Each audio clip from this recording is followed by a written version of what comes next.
കറാമ vibe, കറാമ vibe, കറാമ vibe. കറാമ vibe കേട്ടിട്ട് ചവിട്ടിയിട്ട് നടക്കാൻ പറ്റുന്നില്ല. എങ്ങോട്ട് തിരിഞ്ഞു കഴിഞ്ഞാലും കറാമ വൈബ് മാത്രമേ ഉള്ളൂ. എന്താണ് ഈ കറാമ വൈബ്?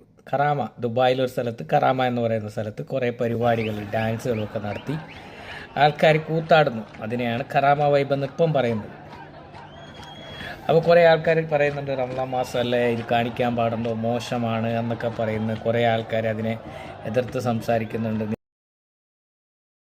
നിനക്കൊക്കെ ഇതില്ലേ, റമളാൻ മാസമല്ലേ, ഈ ഒരു റമളാൻ മാസത്തെ ബഹുമാനിക്കണ്ടേ എന്നൊക്കെ പറയുന്നുണ്ട്. സംഭവം ശരിയാണ്, ബഹുമാനിക്കണം. ഞാൻ ഇനി ഒരു കാര്യം ചോദിക്കട്ടെ. ഈ റമളാൻ മാസം തന്നെയാണ് അവർ നോമ്പെടുക്കുന്നില്ലേ, അവരടിച്ചു പൊളിക്കുന്നില്ലേ, അത് അവർ പടച്ചവനും തമ്മിലുള്ള കാര്യം. നമുക്കതിലൊന്നും ഇടപെടേണ്ട കാര്യമൊന്നുമില്ല. അവരടിച്ചു പൊളിക്കാതെ ഇരിക്കട്ടെ. ഞാൻ ഒരു കാര്യം ചോദിക്കട്ടെ. ഈ കറാമ എന്ന് പറയുന്ന സ്ഥലം ദുബായിലാണല്ലോ. ദുബായ് എന്ന് പറയുന്നത് അവിടുത്തെ ഇസ്ലാമിക രാജ്യം തന്നെയാണല്ലോ. അവർക്കറിയില്ലേ ഈ റമളാൻ മാസത്തിൽ ഇത്തരം പേക്കൂത്തുകൾ നടത്താൻ പാടില്ല.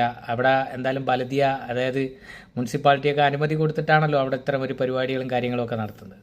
അവർക്കത് ഒഴിവാക്കിയാൽ പോരെ? റമളാൻ മാസം ഇത്തരം പരിപാടികൾ നടത്താൻ പാടില്ല, ഇത്തരം പേക്കൂത്തുകൾ നടത്താൻ പാടില്ല എന്ന് പറഞ്ഞിട്ട് അവർക്ക് ഒഴിവാക്കിയാൽ കഴിയാവുന്ന പരിപാടിയല്ലേ ഉള്ളൂ. അപ്പോൾ ഇസ്ലാമിക രാജ്യമായ ദുബായ് ഇതിന് അനുമതി കൊടുത്തിട്ട് അവിടെ ഇത്തരം പല പരിപാടികളൊക്കെ നടത്തുന്നുണ്ടെങ്കിൽ അവരുടെ രാജ്യത്തിൻ്റെ ഇതിന് വേണ്ടിയിട്ടാണ്. അവർക്ക് റമളാൻ മാസമെന്നോ ഇതാണെന്നോ ഒന്നൊന്നും അവർക്കൊരു ഇതില്ല. അപ്പോൾ പിന്നെ ആഘോഷിക്കുന്നവർ ആഘോഷിച്ചോട്ടെ, നമ്മളെന്തിനാ അവരുടെ പിന്നാലെ നടക്കുന്നത്?